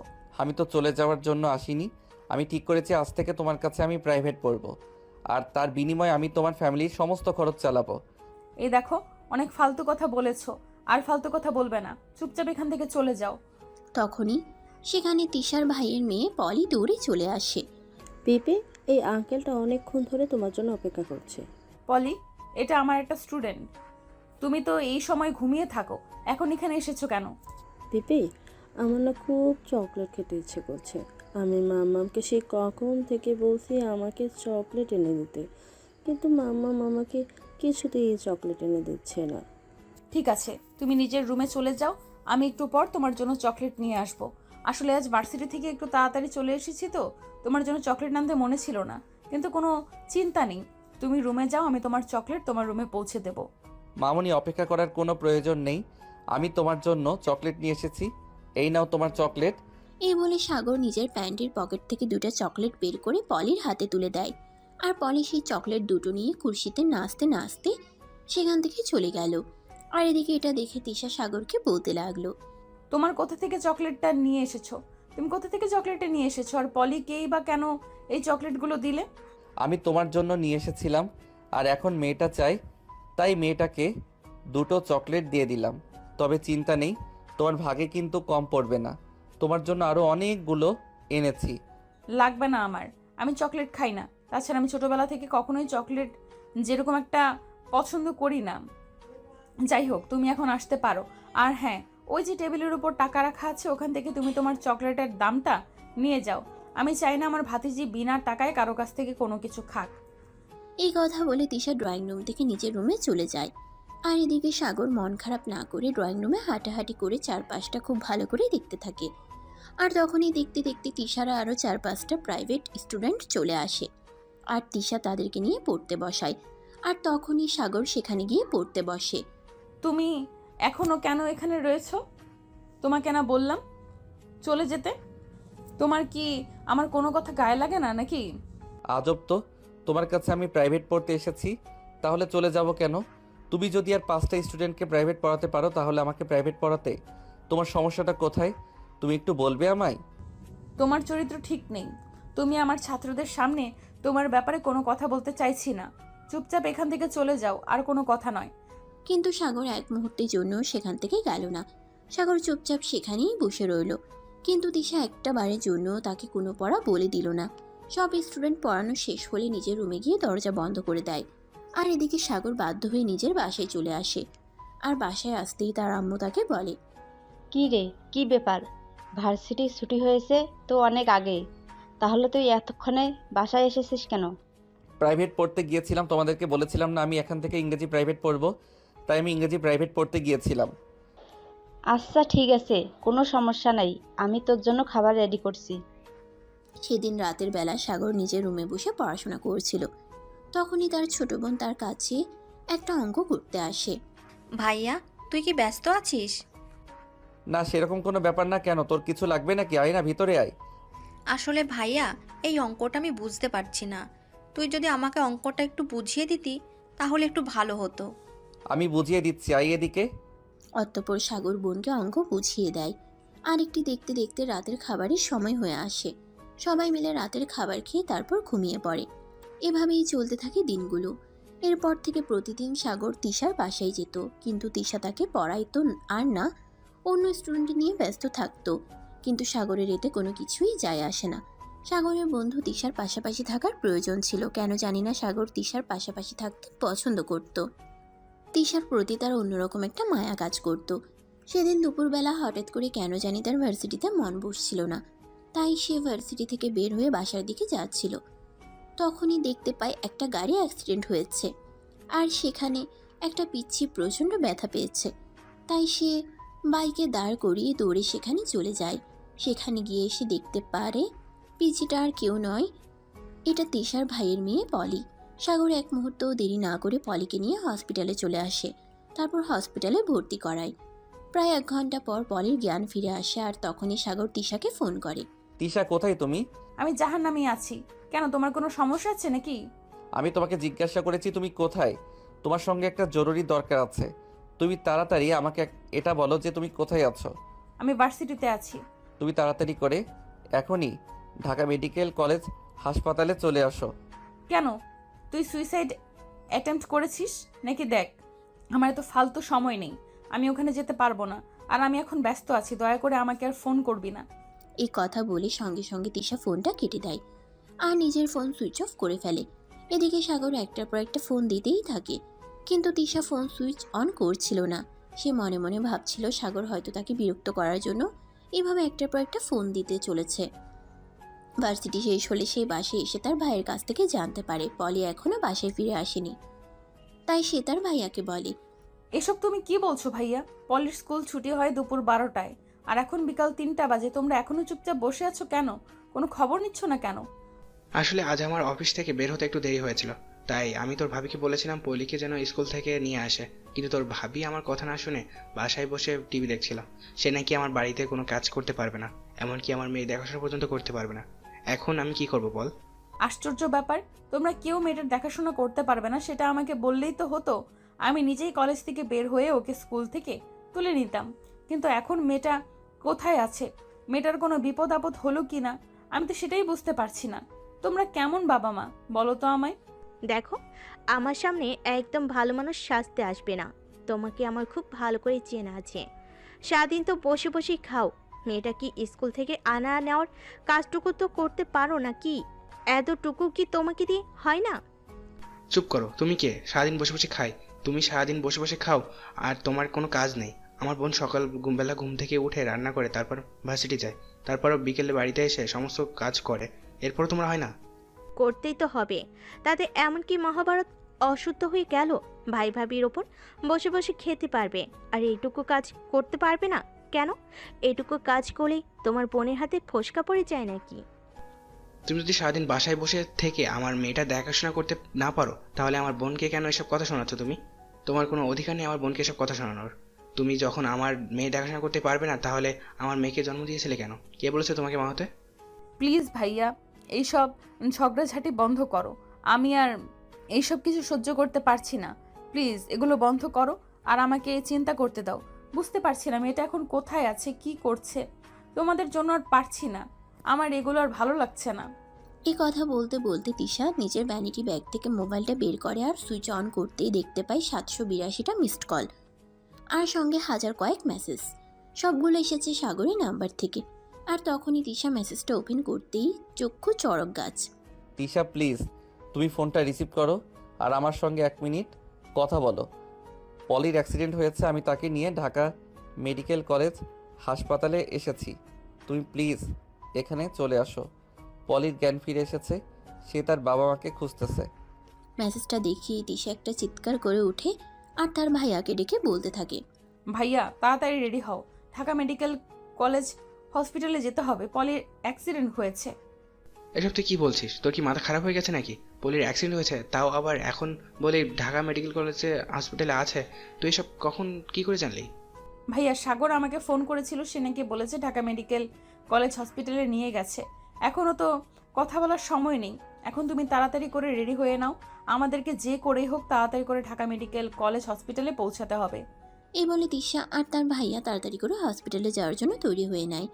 আর এদিকে সাগর পলির সঙ্গে তার কেবিনে বসে আছে। আঙ্কেল, আমি বাসায় যাব আমার মাম্মার কাছে। মাম্মাকে একটা ফোন দাও, মাম্মাকে বলো আমাকে নিয়ে যেতে। মামুনি, তোমার মামির ফোন নাম্বার তো আমার কাছে নেই। আমি তোমার পিপির নাম্বারে ফোন দিয়েছি আর তোমার পিপিকে বলে দিয়েছি এখনই চলে আসতে। আমার খুব ভয় করছে আঙ্কেল, আমি বাড়ি যেতে যাই। প্লিজ তুমি আমাকে আমার বাসায় দিয়ে আসো প্লিজ। আমার এখানে ভালো লাগছে না একটুও। তুমি একটু অপেক্ষা করো, তারা এক্ষুনি চলে আসবে। মামুনি, তুমি এখনও অসুস্থ, তুমি এখন চাইলেই বাসায় চলে যেতে পারো না। প্লিজ তুমি একটু ওয়েট করো। আমি তো অনেকক্ষণ ধরে তোমার পিপিকে ফোন করছি, তোমার পিপি আমার ম্যাচ আছে দেখতে পেলে নিশ্চয়ই এখানে চলে আসবে। তোমার চিন্তার কোনো কারণ নেই, আমি আছি তোমার পাশে। তুমি ভয় পাচ্ছ কেন? আমার একা একা খুব ভয় লাগে এখানে। আমার বাড়ির মানুষ কেউ নেই, তাই খুব ভয় পাচ্ছি। অপরদিকে রাস্তায় প্রচুর যানজট ছিল, তাই তিশা আর তার ভাইয়াকে হসপিটালে এসে পৌঁছাতে একটু বেশি দেরি হয়ে গেল। তারা যখন হসপিটালে এসে পৌঁছালো তখন আনুমানিক রাত 8টার মতো বাজে। আর এদিকে সাগর ততক্ষণ ধরে হেয়ে হসপিটালে আছে, একটা বাড়ির জন্য পলির কাছ থেকে একটুও দূরে যায়নি। তিশা আর তার ভাইয়া হসপিটালে এসে পৌঁছে সাগরকে পলির পাশে বসে থাকতে দেখতে পায়। আর এদিকে তিশা দৌড়ে এসে পলিকে জড়িয়ে ধরে আর কান্না করতে করতে বলতে থাকে, আই এম সরি পলি, তুমি প্লিজ আমাকে ক্ষমা করে দাও। আমি যদি জানতাম তুমি স্কুল থেকে একা একা বাসায় ফিরছো, তাহলে আমি সব কিছু ফেলে তোমার কাছে চলে আসতাম। কখনোই তোমাকে একা একা রাস্তায় চলাচল করতে দিতাম না। পিপি, আমি রাস্তা পার হতে যাচ্ছিলাম আর তখনই হঠাৎ কোথা থেকে একটা গাড়ি চলে আসে, আমি দেখতে পাইনি। আই এম সরি পিপি, তুমি আমাকে ক্ষমা করে দাও। আমি আর কখনোই এরকম করব না। বাসা থেকে কেউ আসতে দেরি হলে আমি অপেক্ষা করব, কিন্তু একা একা রাস্তা পার হব না। এরকম করো না মামুনি, তুমি তো জানোই তোমার আব্বু নতুন চাকরি নিয়ে যে ওখানে একটু বেশি ব্যস্ত থাকতে হয়, তাই আমি আসতে পারিনি। কিন্তু তুমি কোনো চিন্তা করো না, প্রয়োজন হলে চাকরি করবো না, কিন্তু তোমার অযত্ন আর কখনোই করবো না। প্লিজ আমাদেরকে এবার মতো ক্ষমা করে দাও। এই কথা বলে তিশার ভাইয়া কান্না করতে থাকে, কারণ পলি হলো ওনার একমাত্র মেয়ে। অপরদিকে সাগর তখনই তিশাকে উদ্দেশ্য করে বলতে থাকে, শুনেন, এইভাবে ফোন অফ করে রাখতে হয় না, জানেন? এইটুকু একটা মেয়েকে কন্ট্রোল করতে আমাকে কতটা কষ্ট করতে হয়েছে। আমি সেই কখন থেকে আপনাকে ফোন দিয়ে চলেছি, কিন্তু আপনি আমার ফোন ধরার নামগন্ধ নিয়েছিলেন না, উল্টে নিজের ফোনটা সুইচ অফ করে রেখেছিলেন। আপনি এরকম কেন বলেন তো? আই এম সরি, আমার ভুল হয়ে গেছে। আসলে ক্লাস করাতে ব্যস্ত ছিলাম, তাই ফোন রিসিভ করতে পারিনি। তাছাড়া আমি ভেবেছিলাম তুমি আমাকে বিরক্ত করার জন্য ফোন করেছো, তাই আমি ফোন সুইচ অফ করে রেখেছিলাম। প্লিজ আমাকে এবারের মতো ক্ষমা করে দাও, আর কখনো এরকম করব না। ঠিক আছে, কিন্তু আপনি একটাবার চিন্তা করুন, আর যদি আমি সময় মতো ওখানে না পৌঁছাতাম তাহলে পলির কি অবস্থা হতো? তাছাড়া যদি কোনো ছিনতাইকারীর হাতে পড়ে যেত তাহলে কি হতো? সব কিছুর জন্য সরি। আমি এখন আসছি, আমাকে বাসায় যেতে হবে। বাসা থেকে অনেকক্ষণ ধরে ফোন দিচ্ছে। আমি তাদেরকে বলছি বন্ধুর সঙ্গে বাসায় পৌঁছাতে লেট হবে, তবে এখন আমাকে যেতে হবে। অসংখ্য ধন্যবাদ তোমাকে এত বড় একটা উপকার করার জন্য। সত্যিই তুমি আজ আমার অনেক বড় একটা উপকার করেছো। তুমি না থাকলে হয়তো পলির খুব বড় একটা ক্ষতি হয়ে যেতে পারতো।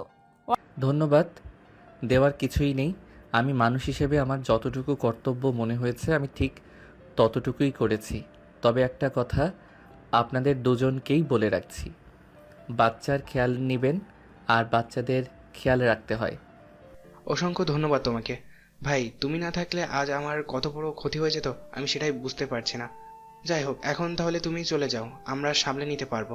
আর হ্যাঁ, তোমাকে একটা কথা বলি, তুমি একবার সময় করে আমাদের বাড়িতে এসো, আমি তোমার সঙ্গে কথা বলতে চাই। অতঃপর সাগর তিশা আর তিশার ভাইয়ের কাছ থেকে বিদায় নিয়ে বাসায় চলে আসে। আর বাসায় আসতেই তার আম্মুর বকবকানি শুরু হয়ে গেল। এতক্ষণে নবাব আসার সময় হলো। আমি সেই বিকেল থেকে অপেক্ষা করছি, কিন্তু এখন রাত 11টা বাজে। এতক্ষণে উনি বাসায় এসেছেন। আম্মু, তোমার কি সবসময় এভাবে বকবক করতে ইচ্ছে করে নাকি? দেখো, মানুষের তো বাইরে কোনো কাজ থাকতে পারে, তাই তো একজন মানুষ দেরি করে বাসায় আসে, আর সেজন্য তুমি এভাবে চিৎকার চেঁচামেচি করবে নাকি? এটা তো বাড়ি নাকি মাছের বাজার? চিৎকার করব না তো কি করব? আমাকে তোরা কি পেয়েছিসটা কি? আমি তো সেটাই বুঝতে পারছি না। রাত 11টা বাজে, তোর জন্য খাবার নিয়ে অপেক্ষা করতে হচ্ছে। আমার কি অন্য কোনো কাজ নেই নাকি? আমি কি তোমাকে একবারও বলেছি নাকি যে আমার জন্য খাবার নিয়ে সারা রাত অপেক্ষা করো? তুমি আমার জন্য খাবার রেডি করে নিজের রুমে চলে গেলেই তো পারো, তারপর আমি খাবার খেয়ে নিব। সাগরের আম্মু তখন কোনো কথা না বলে নিজের রুমে চলে যায়। এদিকে সাগর খাবার খেয়ে তারপর রুমে চলে আসে। ঘুমোতে যাবে তখনই হঠাৎ করে পলির কথা মনে পড়ে, তাই সে তিশার নাম্বারে ফোন দেয়। আসসালামু আলাইকুম ম্যাডাম। পলি এখন কি অবস্থা? পলি এখন কেমন আছে? ওয়ালাইকুম আসসালাম। এই তো আল্লাহ রহমতে আগের চাইতে এখন অনেকটাই ভালো আছে। তোমাকে ধন্যবাদ আমার অত বড় একটা উপকার করার জন্য। শুধু ধন্যবাদ দিলেই হবে না ম্যাডাম, আমার কিন্তু অন্য কিছু চাই। মানে আমি বুঝতে পারলাম না, তুমি আবার আমার কাছ থেকে কি চাও? কেন বেবি, তুমি কি কিছু বুঝতে পারো না, নাকি সব কিছু না বুঝেও কোনো কিছু না বোঝার ভান করে থাকো? মানে আমি সত্যিই বুঝতে পারলাম না তুমি কি বলতে চাইছো, বা তুমি কি বলতে চাও? I love you baby, do you love me? দেখো, এটা কোনোদিনই সম্ভব নয়। তোমাকে আমি কোনোদিনই ভালোবাসতে পারবো না। আর একটা সত্য কথা কি জানো, ভালোবাসা সবার কপালে থাকে না। আর সেখানে স্টুডেন্ট টিচারের ভালোবাসা তো খুবই দুর্বিষহ। দেখো, আমি অত কথা বলতেও চাই না, শুনতেও চাই না। তোমাকে আমি ভালোবাসি, এটাই সত্য। এরপর সাগর আর কিছু বলতে চাইছিল, কিন্তু তাকে সেই সুযোগটা না দিয়ে তিশা ফোনটা কেটে দেয়। আর এদিকে সাগর তিশাকে প্রায় অনেকবার কল দেয়, কিন্তু ফোন সুইচ অফ থাকার কারণে আর ফোন হয় না। তাই সাগর মোবাইলটা রেখে ঘুমিয়ে পড়ে। আর এদিকে দেখতে দেখতে 2-3 দিন সময় চলে গেল। পলি মোটামুটি সুস্থ হলে তারপর তাকে বাসায় নিয়ে আসা হয়। সেদিন বিকেলবেলা তিশাদের বাড়িতে যায় সাগর পলির সঙ্গে দেখা করার জন্য। মামুনি, তোমার এখন কি অবস্থা? কেমন আছো তুমি? এই তো আঙ্কেল, আলহামদুলিল্লাহ অনেকটাই ভালো আছি। তুমি কেমন আছো? তুমি আমার জন্য চকলেট এনেছো? আলহামদুলিল্লাহ ভালো আছি মামুনি। আর হ্যাঁ, তোমার জন্য আজ আমি অনেকগুলো চকলেট নিয়ে এসেছি। কই, আমাকে চকলেট দাও। আমাকে কয়দিন ধরে পিপি চকলেট কিনে দেয় না। আমার খুব চকলেট খেতে ইচ্ছে করছে, তাড়াতাড়ি দাও, আমি চকলেট খাবো। সাগর তখন পলির হাতে বড় একটা চকলেটের বক্স ধরিয়ে দেয়। আর পলি এগুলো খুশি মনে খেতে থাকে। আর তখনই তিশা সেখানে উপস্থিত হয়। সে সাগরকে দেখে বলতে লাগে, কি ব্যাপার, তুমি হঠাৎ আমার বাড়িতে কেন? এটা আমার শ্বশুর বাড়ি। আমি কখন আসবো না আসবো সে ব্যাপারে তোমাকে কোনো কৈফিয়ত দিতে হবে নাকি? আর তাছাড়া তুমি আমার কাছে চাইলেও আমি তোমার কাছে কোনো কৈফিয়ত দেব না। এখানে আমার যখন খুশি হবে তখনই চলে আসব। তাছাড়া পলি মামুনি যখন রয়েছে ওর কাছে তো আসতেই পারি। জানো, আমার না বাচ্চা খুব ভালো লাগে। দেখো, তুমি এই বাড়িতে আসো এটা আমি চাই না। তাছাড়া তুমি তো খুব ভালো করেই জানো আমি কিসের মধ্যে দিয়ে যাচ্ছি। আমি আর কোনো দুর্নামের ভাগীদার হতে চাই না। সেটার জন্যই তো আমি ব্যবস্থা করতে চাইছি। আমি ভাবছি আজ আব্বু বাসায় থাকবে, আজ বিকেলে আব্বুর সঙ্গে তোমার ব্যাপারে কথা বলবো। কোনো লাভ হবে না। বড়লোকের বিগড়ে যাওয়া ছেলেকে আমি কখনোই বিয়ে করব না। তুমি অনেক বেশি আদর পেয়ে বড় হয়েছো, তাই এভাবে বিগড়ে গিয়েছো। দেখো, আমি তোমাকে তোমার ভালোর জন্য একটা কথা বলছি। নিজের জীবনটাকে আবেগ দিয়ে চালাতে যেও না, বিবেক দিয়ে চিন্তা করো। এইভাবে কথা কাটাকাটি হচ্ছিল সাগর আর তিশা দুজনের মধ্যেই। তখনই তিশার বড় ভাই আসে, সেখানে এসে উপস্থিত হয় আর সাগরকে দেখে তিশার বড় ভাইয়া বলতে থাকে। কি ব্যাপার ছোট ভাই, কেমন আছো তুমি? এই তো ভাইয়া, আল্লাহর রহমতে আর আপনাদের দোয়ায় ভালোই আছি। আপনি কেমন আছেন? এই তো ভাই, আল্লাহর রহমতে ভালোই আছি। তোমাকে অসংখ্য ধন্যবাদ। তুমি না থাকলে সেদিন যে কত বড় বিপদের মুখে পড়তে হতো সেটাই ভেবে পাই না। কোনো ব্যাপার না ভাইয়া, মানুষ তো মানুষেরই জন্য। তা যারা আপনার বোনকে আমি ভালোবাসি, এইটুকু তো করতেই পারি। দেখো, তুমি যদি আমার বোনকে সত্যি ভালোবাসো তাহলে আমি তোমাকে একটা রিকোয়েস্ট করতে চাই। আপনি আমাকে রিকোয়েস্ট কেন করবেন ভাইয়া? আপনি তিশার বড় ভাই, সেই সূত্রে আমারও বড় ভাই। আপনি আমায় আদেশ করুন, আপনি আমায় যা বলবেন আমি তাই করতে রাজি আছি। আমি চাই তুমি আমার বোনকে বিয়ে করে আমাদের বাড়িতে থেকে যাও। আমি আমার বোনকে আর এই কষ্টের মধ্যে দেখতে পারছি না। ধন্যবাদ ভাইয়া, আপনি নিজে থেকে কথাটা বলার জন্য আপনাকে অসংখ্য ধন্যবাদ। আপনি কোনো চিন্তা করবেন না, আমি আজকেই আমার বাবার সঙ্গে কথা বলবো এবং আমার বউটাকে যত তাড়াতাড়ি সম্ভব আমাদের বাড়িতে নিয়ে যাব। এই কথা বলেই সাগর তিশাদের বাড়ি থেকে বের হয়ে নিজেদের বাড়িতে চলে আসে। আর এদিকে সেদিন বিকেলে যখন সবাই গল্প করছিল, তখন এই সাগর তার আব্বুকে উদ্দেশ্য করে বলে। আপু, তোমার সঙ্গে একটা জরুরি ব্যাপারে কথা বলার আছে। সেটা তুমি কি এখন ফ্রি আছো? না মানে আসলে তোমাকে আমি এটাই বলতে চাইছিলাম যে তুমি কি আমার সেই কথাটা শোনার জন্য প্রস্তুত আছো? হ্যাঁ অবশ্যই, কেন নয়। তাছাড়া কি হয়েছে আমি তো সেটাই বুঝতে পারছি না। তুই তো কখনো এভাবে ঘুরিয়ে পেঁচিয়ে কথা বলিস না। বল তো আমাকে, কি হয়েছে তোর?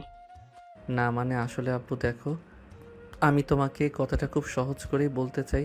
আসলে আমি একটা মেয়েকে ভালোবাসি আর ওই মেয়েটাকে বিয়ে করতে চাই। এটা তো খুবই ভালো কথা। তাহলে এই কথাটা এভাবে ঘুরিয়ে পেঁচিয়ে বলার কি আছে? তুই আমাকে সরাসরি বললেই তো পারতি। না মানে আসলে আব্বু, আমি তোমাকে এই কথাটা বলার সাহস পাচ্ছিলাম না। তার কারণ হলো আমি যে মেয়েটাকে ভালোবাসি সেই মেয়েটা আমার চাইতে বয়সে বড়। তাছাড়া সবচাইতে বড় কথা হলো আমি যে ভার্সিটিতে পড়াশোনা করি মেয়েটার সেই ভার্সিটির প্রফেসর। এসব তুই কি বলছিস? তোর কি মাথা খারাপ হয়ে গেছে নাকি যে পাগলের মতো প্রলাপ করছিস? এসব ফাজলামো মার্কা কথাবার্তা বন্ধ কর। আমার না সারাদিন অনেক কাজ করতে হয়, আর বাসায় এসে এসব ফালতু মার্কা কথাবার্তা শুনতে আমার একদমই ভালো লাগে না। আব্বু, আমি একদম ফালতু কথা বলছি না, যা বলছি একদম সত্য কথা বলছি। আমি একটা মেয়েকে সত্যি অনেক বেশি ভালোবাসি, আর সেই মেয়েটা আমার ভার্সিটির প্রফেসর। প্লিজ আব্বু, আমি তোমাকে রিকোয়েস্ট করে বলছি এই ব্যাপারে একটু চিন্তা ভাবনা করে সিদ্ধান্তটা নাও, কারণ আমি সত্যি মেয়েটাকে অনেক বেশি ভালোবাসি। সাগরের আম্মু, তুমি তোমার ছেলেকে বোঝাও। আমার মনে হয় তোমার ছেলের মাথা সম্পূর্ণ খারাপ হয়ে গেছে। তোমার ছেলে কি কি বলতে কি বলে ফেলেছে কিছুই বুঝতে পারছি না। না আব্বু, আমি সম্পূর্ণ ঠিক আছি এবং যা বলছি ভেবেচিন্তে তারপরে বলছি। আমি সত্যি বলছি, আমি আমার ভার্সিটির প্রফেসরকে ভালোবাসি আর আমি তাকে বিয়ে করতে চাই। ভাইয়া, এসব তুই কি বলছিস? আমার তো মনে হয় সত্যি সত্যি তোর মাথাটা খারাপ হয়ে গেছে। তা না হলে কেউ নিজের টিচারকে বিয়ে করতে চায়? এটা আমার কখনোই শোনা হয়নি। আমি এই প্রথম তোর কাছ থেকে শুনছি। দেখো, এত অবাক হওয়ার কিছু নেই। প্রেম ভালোবাসা বয়স মানে না।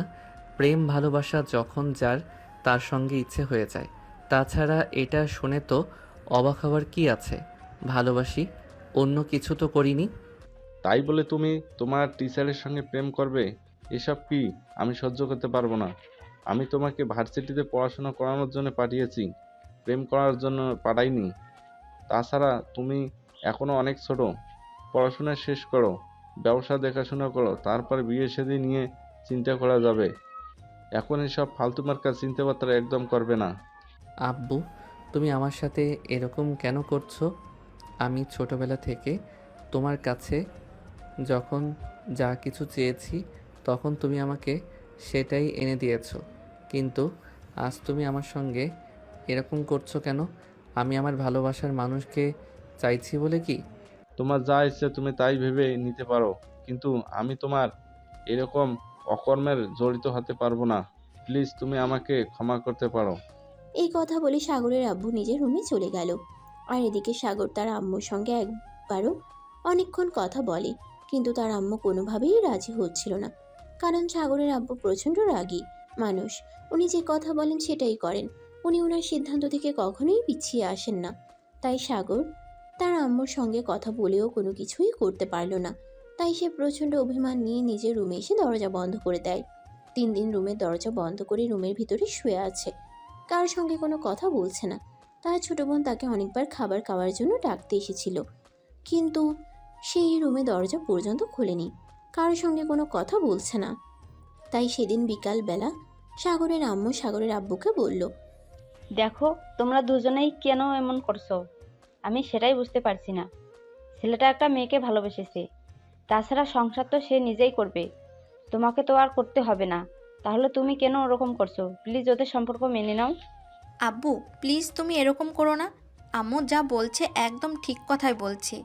3 দিন ধরে ভাইয়া রুমের দরজা বন্ধ করে শুয়ে আছে, কারোর সঙ্গে কোনো কথা বলছে না, এক গ্লাস পানি পর্যন্ত খাচ্ছে না। প্লিজ তুমি ভাইয়ার এই সিদ্ধান্তটা মেনে নাও। তোমারও কি তোমার ছেলেটার সঙ্গে তোমার মাথা খারাপ হয়ে গেছে নাকি, যে পাগলের মতো কথা বলছো? এই সম্পর্ক মেনে নেওয়া কোনোদিনও আমার পক্ষে সম্ভব নয়।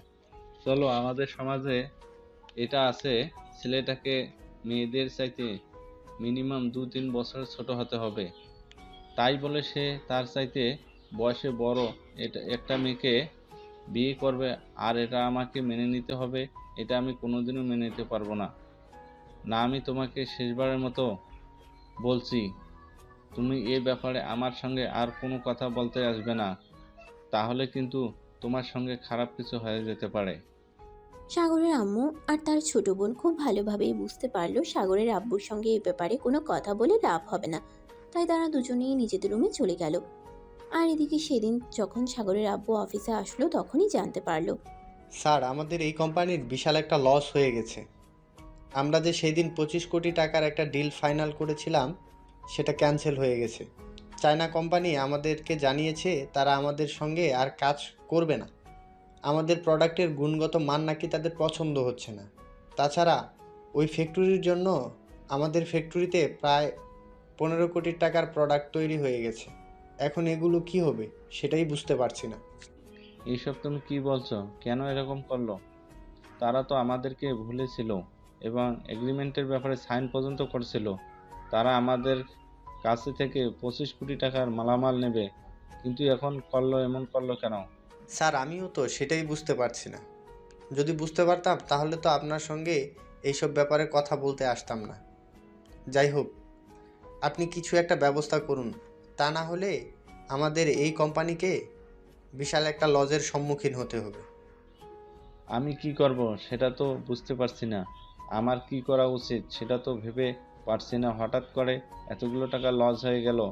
যাই হোক, আপনি কেন চিন- যাই হোক, আপনি কোনো চিন্তা করবেন না। আল্লাহ যা করেন ভালোর জন্যই করেন।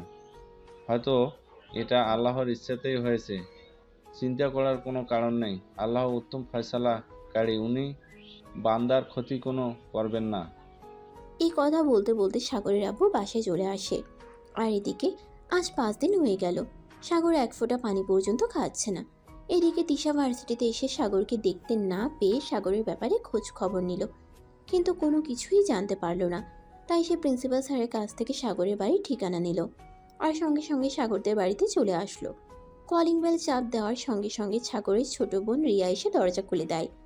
দরজা খুলে তিশাকে দেখতে পেয়ে রিয়া বলতে থাকে, কে আপনি? আপনাকে তো চিনতে পারলাম না। ওয়ালাইকুম আসসালাম। আমাকে তুমি চিনতে পারবে না, আমি তোমার ভাইয়া মানে সাগরের সঙ্গে দেখা করতে এসেছি। ওকে একটু ডেকে দেওয়া যাবে? না মানে আসলে কে আপনি? আপনাকে তো আমি চিনি না। তাছাড়া ভাইয়া নিজের রুমের দরজা বন্ধ করে আছে। আজ 5 দিন ধরে কারোর সঙ্গে কোনো কথা বলছে না। এখন আমি তার সঙ্গে কথা বলবো কি করে? আপনি নিজেই সেটা বলে দিন। কেন, তোমার ভাইয়ের কি হয়েছে? তোমার ভাইয়া কি কোনো ব্যাপারে ঝামেলা করেছে নাকি? আমি সেই ব্যাপারে জানতে এসেছি। দেখুন, আপনি বাইরের মানুষ, আপনার সঙ্গে এসব ব্যাপারে কথা বলা ঠিক হবে কি না আমি জানি না, কিন্তু তারপরেও আপনি যখন জিজ্ঞাসা করছেন তখন তো বলতেই হয়। আসলে আমার ভাইয়া একটা মেয়েকে খুব বেশি ভালোবাসে, আর আব্বুর সঙ্গে কথা বলছিল এ ব্যাপারে। আব্বু যেন ওই মেয়েটাকে তার সঙ্গে বিয়ে দিয়ে দেয়, কিন্তু আব্বু এই সম্পর্ক কোনোদিন মেনে নেবে না। তাই ভাইয়া এভাবে 5 দিন ধরে রুমের দরজা বন্ধ করে আছে, কারোর সঙ্গে কোনো কথা বলছে না, এমনকি খাবার পর্যন্ত খাচ্ছে না। আমি বুঝতে পারছি না কি করব, কি করা উচিত।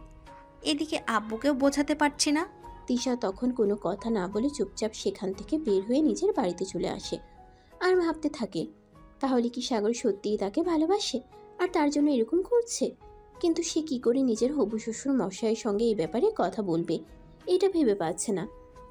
এদিকে সেদিন সাগরের আব্বু বাসায় এসে সাগরের আম্মুকে বলল, বুঝতে পারছি না আমার সঙ্গে এরকম কেন হচ্ছে। যাই হোক, তুমি আমার ছেলেকে বলে দাও কাল আমরা ওর জন্য মেয়ে দেখতে যাব। কিন্তু সে তো অন্য একটা মেয়েকে পছন্দ করে। এখন যদি আমরা ওকে জোর করে অন্য মেয়ের সঙ্গে দেখা করাতে নিয়ে যাই, তাহলে এর পরিণাম কি বুঝতে পারছো? হ্যাঁ, বুঝতে পেরেছি বলেই তো বলছি। যাই হোক, আমরা ওকে নিয়ে অন্য কোথাও যাব না, ওর পছন্দ করা মেয়ের সঙ্গেই দেখা করতে যাব। ওই মেয়েটার ফ্যামিলির সঙ্গে কথা বলে দেখি, ওরা যদি ওদের মেয়েকে আমাদের ছেলের হাতে তুলে দিতে চায় তাহলে আমরা ওদের মেয়েকে আমাদের বাড়িতে নিয়ে আসব। এটা তো খুবই খুশির খবর। দাঁড়াও, আমি এক্ষুনি ভাইয়াকে খবরটা দিয়ে আসি। এই কথা বলে রিয়া সেখান থেকে দৌড়ে সোজা সাগরের রুমে চলে গেল। আর সাগরের রুমের দরজার সামনে দাঁড়িয়ে সাগরের রুমে রক করতে করতে বলল, ভাইয়ের জন্য একটা খুশির খবর আছে। আব্বু তোর সম্পর্ক মেনে নিয়েছে। আব্বু বলেছে কাল তোর ভালোবাসা মানুষের সঙ্গে দেখা করতে যাবে। সাগর ততক্ষণ বিছানায় শুয়েছিল। রিয়ার মুখ থেকে এই কথা শুনে সে বিছানা থেকে লাফ দিয়ে উঠে আর দরজাটা খুলেই রিয়াকে জড়িয়ে ধরে বলতে লাগে, তুই সত্যি বলছিস তো? সত্যি আব্বু আমার তিশাকে আমার কাছে এনে দেবে? জানিস আমার আজ কত খুশি লাগছে, আমি সেটা তোকে বলে বোঝাতে পারবো না। হ্যাঁ ভাইয়া, আমি একদম সত্যি কথাই বলছি। আব্বু আমাকে এমনটাই বলেছে। জানিস আজ আমার সাথে খুশি হয়তো পৃথিবীর কেউ নেই। আচ্ছা ঠিক আছে, পরে খুশি হওয়া যাবে। এখন তুই আমার সঙ্গে চল, খাবার খাবি। আজ 5 দিন ধরে তুই মুখে এক ফোঁটা পানিও পর্যন্ত দিচ্ছিস না। তোর চেহারাটা কি হয়েছে দেখতে পেয়েছিস? তোর এই প্রেমিকা যদি তোকে এই অবস্থায় দেখে, আমি নিশ্চিত সে তোকে রেখে পালিয়ে যাবে। এই কথা বলে রিয়া সাগরকে নিয়ে ডাইনিং টেবিলে চলে আসে আর তারপর সাগরকে খাবার খেতে দেয়। সাগর খাবার খেয়ে তারপর সঙ্গে সঙ্গেই তিশাকে ফোন দেয় আর বলতে থাকে, জান, তোমার আর কোনো চিন্তা নেই। কাল আমি আব্বুকে নিয়ে আসছি তোমাদের বাড়িতে, তোমাকে সারা জীবনের জন্য সুখের সন্ধান দেওয়ার জন্য। দেখো, সব ফালতু কথা বন্ধ করো। আমি খুব ভালো করে জানি তোমার ফ্যামিলির মানুষ এটা কোনোদিনও মেনে নেবে না। তাই তুমি এসব ফালতু চিন্তা ভাবনা বন্ধ করো। আমি সেদিন তোমার সঙ্গে দেখা করার জন্য গিয়েছিলাম, তুমি ভার্সিটিতে আসছো না কেন সেটা জানার জন্য, কিন্তু তারপরেই আমি তোমার ব্যাপারে সব কিছু জেনে এসেছি। তাহলে তো তুমি এটা খুব ভালো করেই জানো আমার আর আমার আব্বুর মধ্যে কে চলছিল। আমার আব্বু আমাদের এই সম্পর্ক মেনে নিয়েছে। আমার আব্বু একটু আগে অফিস থেকে এসে বলেছে সে নাকি তার ঘরের জন্য লক্ষ্মী আনতে যাবে। তার আম্মুকে এটাও বলে দিয়েছে সে কাল আমাকে সঙ্গে নিয়ে তোমাদের বাড়িতে যাবে। তাহলে আর কি কিছু বোঝার বাকি আছে নাকি? কিন্তু আমি তোমাকে কোনোভাবেই বিয়ে করব না। তোমার বাবা শহরের নামকরা ব্যবসায়ীদের মধ্যে একজন। আমি যদি তোমাকে বিয়ে করি তাহলে সবাই আমাকে বলবে আমি লোভে পড়ে তোমাকে বিয়ে করেছি। টাকার জন্য আমি তোমাকে আমার প্রেমের জালে ফাঁসিয়ে নিয়েছি, আর টাকার জন্য আমি তোমাকে প্রেমের প্রস্তাব দিয়ে বিয়ে করেছি। দেখো, মানুষ কি বলল না বলল সে ব্যাপারে আমার বিন্দুমাত্র ইন্টারেস্ট নেই। আমি তোমাকে ভালোবাসি, এটাই সত্য। তাছাড়া তোমার ভাইয়া তো বলেছে উনি আমাদের সম্পর্ক মেনে নেবেন, আর তুমিও ওই বাড়িতে ভালো নেই। তাহলে আর তো আমাকে বিয়ে করার কোনো সমস্যা থাকার কথা নয়। কোনো সমস্যা নেই, কিন্তু তারপরও আমি তোমাকে বিয়ে করব না। তখন তিশার হাত থেকে তার বড় ভাই ফোনটা কেড়ে নেয় আর সাগরকে বলতে থাকে, দেখো, তোমার কোনো চিন্তার কারণ নেই। আমি যে তোমাকে বলেছি আমার বোনকে আমি তোমার হাতে তুলে দেবো, তাহলে এত চিন্তা করার কি আছে? তুমি তোমার আব্বুকে নিয়ে চলে আসো। তোমার আব্বুর সাথে কথা বলে তারপর আমি দিশাকে তোমার হাতে তুলে দিতে চাই। আমি আমার বোনকে এভাবে কষ্ট পেতে আর দেখতে চাই না। তুমি প্লিজ আমার বোনটাকে একটু সুখে রাখো। আপনি কোনো চিন্তা করবেন না ভাইয়া, আপনার চিন্তার কোনো কারণ নেই। আমি আমার ভালোবাসার মানুষটাকে যথেষ্ট সুখে রাখার চেষ্টা করব, তবে বাকিটা আল্লাহ তাআলার হাতে, আল্লাহ যা চাইবে তাই হবে। আল্লাহর উপর তো আর কিছু করতে পারবো না। হ্যাঁ ভাই, সেটাই, সব কিছু আল্লাহর উপরে ছেড়ে দিতে হবে। মানুষ তো উছিলা মাত্র, সব কিছু ফয়সালা মালিক তো একমাত্র মহান আল্লাহ তাআলা। আল্লাহ চাইলে সব কিছু করতে পারে, তাই আমাদের আল্লাহর উপর ভরসা রাখতে হবে। আল্লাহ যেটা ভালো বোঝে। তারপর সেদিন বিকেলবেলা সাগর তারা বুকে নিয়ে তিশাদের বাড়িতে আসে। আর কথা বলার এক পর্যায়ে তিশার সঙ্গে সাগরের বিয়ের কথা। এরপর সেদিন বিকেলবেলা সাগর তার পরিবারকে নিয়ে তিশাদের বাড়িতে আসে। আর কথা বলার এক পর্যায়ে তিশার সঙ্গে সাগরের বিয়ের পাকা সম্বন্ধে ঠিক হয়। দেখতে দেখতে বেশ কিছুদিন সময় চলে যায়। আজ সাগর আর তিশার বিয়ে হয়েছে। এই মুহূর্তে তিশা সাগরের বেডরুমে বসে বসে সাগরের জন্য অপেক্ষা করছে। কিছুক্ষণের মধ্যেই সাগর বন্ধুদের কাছ থেকে বিদায় নিয়ে বেডরুমে চলে আসে আর সঙ্গে সঙ্গে দরজাটি বন্ধ করে দেয়। তিশা তখনও বিছানায় বসে আছে। এটা দেখে সাগর বলতে থাকে, কি ব্যাপার বউ, বাসরাতে স্বামীকে সালাম করতে হয়, এটা তুমি জানো না নাকি? এর থেকে যদি আমার কয়েকটা বিয়ে হতো তাহলে অবশ্যই আমার এক্সপিরিয়েন্স থাকতো। তার মানে তুমি কি বলতে চাইছো আমার এর আগে আরও কয়েকটা বিয়ে হয়েছে, তার জন্য আমি জানি? দেখো, এগুলো নিয়ম, এগুলো সবাই জানে। যাই হোক, আমি তোমাকে সালাম করতে পারবো না, কারণ আমি তোমার চাইতে বয়সে বড়। এই ব্যাপার, আচ্ছা ঠিক আছে, তোমাকে সালাম করতে হবে না। যাই হোক, চলো দুজনে নামাজ পড়বো। এখন আবার কিসের নামাজ পড়বো? আমি তো নামাজ পড়ে নিয়েছি অনেকক্ষণ আগেই। তাছাড়া তুমি খুব ভালো করে জানো আমি যাই কিছু করি না কেন, আমি নামাজের ব্যাপারে খুবই সেনসিটিভ। আমি নামাজের ব্যাপারে কখনোই অবহেলা করি না। আমি সবার মতো সবসময় নামাজ আদায় করি। সেটা আমি খুব ভালো করে জানি, কিন্তু এই নামাজ সেই নামাজ নয়। আজ আমাদের বাসার অধ্যায়, আজ আমাদের দুজনকে 2 রাকাত করে নফল নামাজ আদায় করতে হবে। আর আল্লাহর কাছে আমাদের ভবিষ্যৎ জীবনের জন্য দোয়া প্রার্থনা করতে হবে। আচ্ছা ঠিক আছে, তুমি অজু করে আসো। আমার অজু আছে, আমি একটু আগে এশার নামাজ পড়েছি। সাগর তখন কোনো কথা না বলেই চুপচাপ ওয়াশরুমে চলে গেল। আর তারপরে উঁচু করে এসে দুটো জায়নামাজ বিছিয়ে তিশাকে নিয়ে 2 রাকাত নফল নামাজ আদায় করে নিল। এদিকে সাগরের আগেই তিশার নামাজ শেষ হয়ে গেছে, তাই তিশা নামাজে রেখে বিছানায় গিয়ে ঘুমানোর প্রস্তুতি নিচ্ছে। আর এদিকে সাগর ততক্ষণে জায়নামাজটা রেখে তিশার পাশে এসে দাঁড়ায় আর বলে, কি হলো, তুমি ঘুমিয়ে যাচ্ছ কেন? তো কি করব আমি? দেখো, অলরেডি রাত 11টা বেজে গেছে, আমার খুব ঘুম পেয়েছে। আরে বাবা, সেটা না হয় বুঝলাম, কিন্তু তাই বলে এত তাড়াতাড়ি ঘুমিয়ে যাবে নাকি? আজ আমাদের বাসরাত কত বছর অপেক্ষার পর এই রাতে জীবনে একবার আসে, আর সেখানে কি না তুমি ঘুমিয়ে যেতে চাইছো? আমার ভালো লাগছে না কিছু। আমি পলিকে খুব মিস করছি, জানো? পলি সবসময় আমার সঙ্গে ঘুমায়। আজ মেয়েটা ঘুমিয়েছি কিনা সেটাই বুঝতে পারছি না। কোথায় আছে? ঠিক আছে, চিন্তার কোনো কারণ নেই। আমি কাল সকালেই বলি কি আমাদের বাড়িতে নিয়ে আসবো, আর তারপর থেকে বলি এখানেই থাকবে। কিন্তু আজকে রাতটাকে এভাবে নষ্ট হয়ে যেতে দিও না। আজ আমাদের বাসর রাত, প্রত্যেকটা মানুষের জীবনের স্বপ্নের একটা রাত। এই বলে সাগর তিশার দিকে এগোতে থাকে। আর সাগরকে এভাবে তিশার দিকে এগোতে দেখে আর এদিকে তিশা নিজেকে গুটিয়ে নিতে শুরু করে। এটা দেখে তিশাকে সাগর বলে, কি ব্যাপার, কি হয়েছে? তুমি আমাকে নিজেকে গুটিয়ে নিচ্ছ কেন? জানি না, আমার কেমন যেন আনকমফোর্টেবল লাগছে। এই প্রথমবার জীবনে আমার রুমের মধ্যে কোনো ছেলে মানুষ, তাই কেমন যেন আনইজি ফিল হচ্ছে। আরে ভাই, এতে নিজে আনকমফোর্টেবল ফিল করার কি আছে? আমি তোমার স্বামী, তোমার সঙ্গে আমার বিয়ে হয়েছে, এখন থেকে আমরা দুজনেই একসঙ্গেই থাকবো। প্লিজ, তারপরেও আমার কেমন জানি লাগছে। তুমি প্লিজ অন্য রুমে চলে যাও, আমাকে একা ঘুমাতে দাও। এই বলে তিশা সাগরকে অনেক রিকোয়েস্ট করতে লাগলো। সাগর এগিয়ে যেতেই তিশা পিছন থেকে চলে যায়। কিন্তু সাগর কি এই দিনের জন্য বিয়ে করেছে নাকি? সে বিয়ে করেছে বউ নিয়ে একসঙ্গে ঘুমানোর জন্য। তাছাড়া আজ তাদের বাসর রাত, জাগার তো আর এখন কোনো রকম রুম থেকে বের হবে না। তাই সাগর তিশার কোনো কথা না শুনেই তিশার কাছে চলে যায় আর তিশাকে নিজের বাহুডোরে আবদ্ধ করে নেয়। এ কি করছো তুমি? তুমি আমাকে জড়িয়ে ধরলে কেন? আমার কেমন যেন লাগছে। কেমন লাগছে বলো আমাকে? আমি তোমাকে ঠিক করে দিচ্ছি। এই বলে সাগর তিশাকে নিজের বুকের মধ্যে টেনে নেয় আর তিশার কপালে আলতো করে একটা ভালোবাসার পরশ এঁকে দেয়। তিশা সাগরের ছোঁয়া পেয়ে একটু কেমন যেন কেঁপে ওঠে আর বলে, ছেড়ে দাও আমাকে, আমার কেমন যেন লাগছে। কিন্তু সাগর তিশার কোনো কথাই শুনল না। তিশার হাতে দুটো বিছানার সঙ্গে চেপে ধরে তিশার ঠোঁট দুটোতে ইচ্ছে মতো কিস করতে থাকে। আর এদিকে তিশার নিঃশ্বাস ভারী হয়ে আসছিল। সে ঘন ঘন নিঃশ্বাস নিচ্ছিল, নিজেকে কোনোভাবেই যেন ঠিক রাখতে পারছিল না। প্লিজ ছেড়ে দাও না আমাকে, কেন এরকম করছো আমার সঙ্গে? তুমি আমার শরীরে টাচ করো না, আমার শরীরে কেমন যেন লাগছে। একটু সহ্য করো না।